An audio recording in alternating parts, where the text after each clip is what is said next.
Standing outside my newest creation, my newest game store, it is I, Mike Martins, your handheld junkie. Oh man, is it ever so beautiful and bright.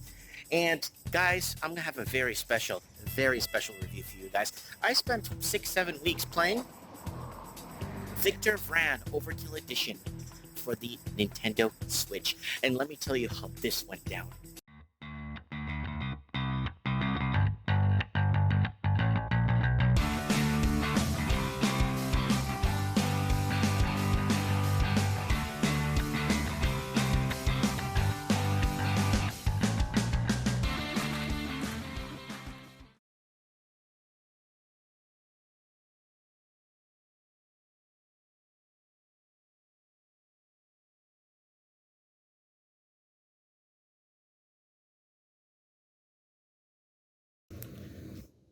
Victor Vran Overkill Edition includes Fractured Worlds, includes Motorhead Through the Ages, a Victor Vran edition, Wired Productions.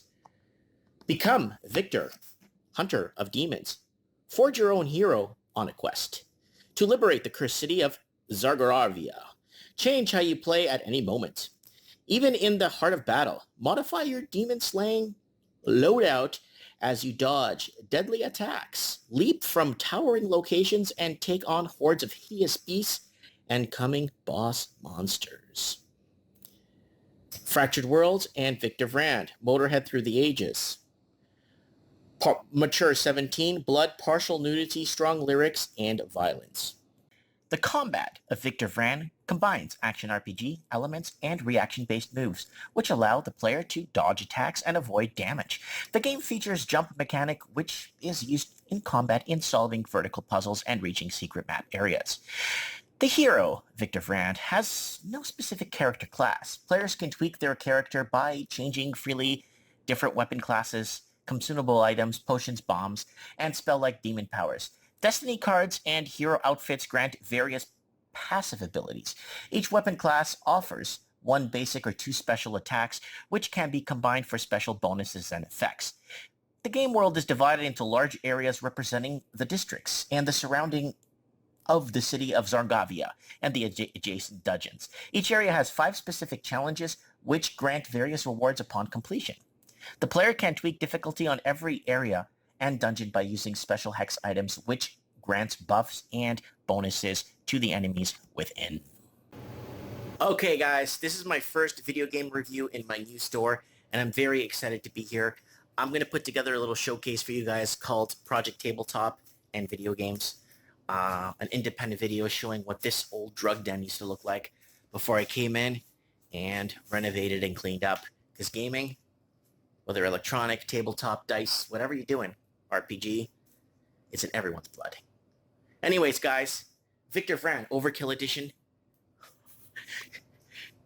I didn't know what to think at first.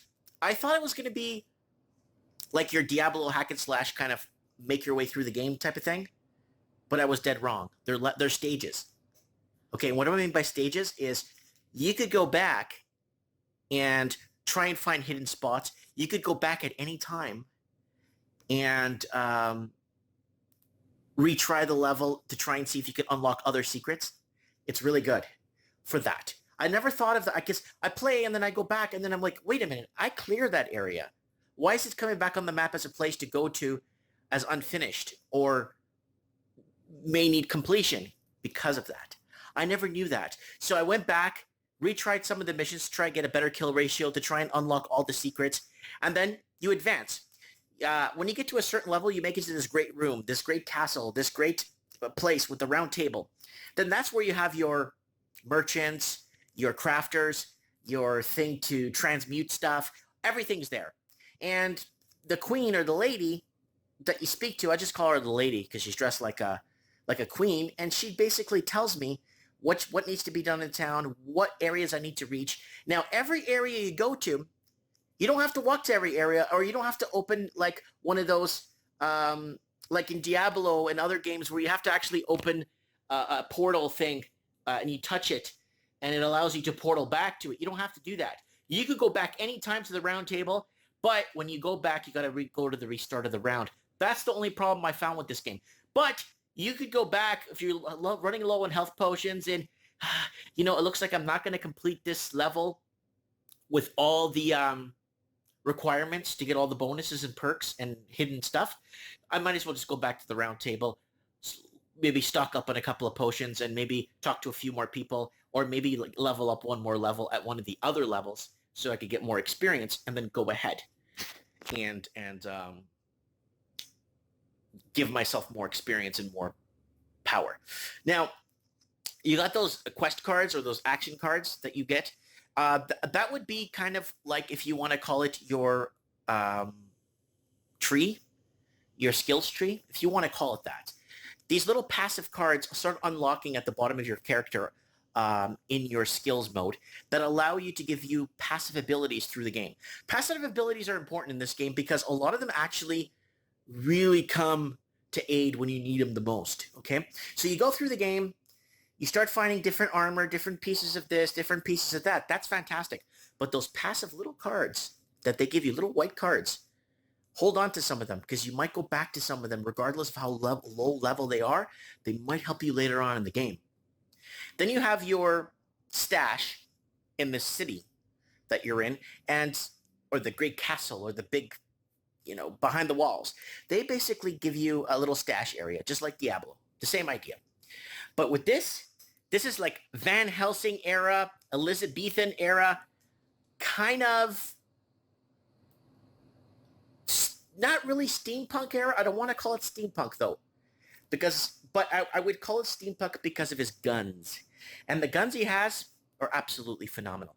I've tried all kinds of things with the guns and the different abilities in the guns. And what I like about each weapon that you have, you could switch between each weapon within seconds, like a thousandth of a second. All you have to do is right trigger, the top right trigger, boom, you switch. So I go in with guns blazing, then I feel that I need a little bit more melee, not ranged, because I'm getting my butt kicked. Boom, switch over to my scythe or switch over to my massive hammer and just start smashing everything. And that's what I like about this game. It's the thrill of suspense of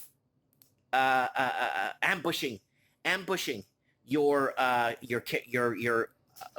adversaries in this game is absolutely phenomenal. So how it works is basically you get to the round table, you start selecting different districts and areas you want to get to. Some areas are so big that they have other districts built in to the areas that give extra areas to check out. So when you're in the game, they ask you, go find this place, make your way to this place. Then when you get to that place, you open a whole new extra world that's going to allow you to open up different caverns, different buildings and different places that you need to explore. And every building or every new place that you open for exploration or on the hunt, you will start to basically have the chance to redo the level from the start if you want to by choice. And guys, don't be shy when it comes to transmuting. Transmute everything you can. You get little shards and bits of Triforce pieces. Use those. Upgrade your guns. Upgrade your armor. Try concocting weird stuff. I've got all kinds of weird stuff, transmuting stuff. Spend some time with it. Also, make sure you at least clear one round fully complete. And not the first three. I mean, deeper into the game, I've found it very hard to complete anything in the game. Complete the entire round in its full capacity. Really tough the further you get in the game. And you could change the levels of complexity before you enter the level. I call them rounds because the proving grounds feel like rounds. You could go back and retry them as many times as you like. But it does affect your skill level, though. You still keep leveling even if you go back to the same level, which is really good. And when you do level, you do get offered either a card, one of those cards that give you passive abilities, a weapon of some sorts, and or a little treasure chest. I kind of went for the treasure chests more often, and I found all kinds of weird stuff through that too. Better than what they were offering at the level when you leveled up. Once you pass, I think it's level 12 or 13, it opens up other parts of the game that allow you to transmute and do other stuff. You will know when you get into the big city. You walk up to something, it would tell you, not at your level yet, not at your level yet. But it's so quick to level. Hey, this is Mike Martins from the Handheld Junkie. Please like, subscribe, and share this video to support our transmission. Thanks for watching. I really appreciate the support. Look forward to reading your comments below, and comment below if there's a specific handheld game you want me to review. Thanks for watching.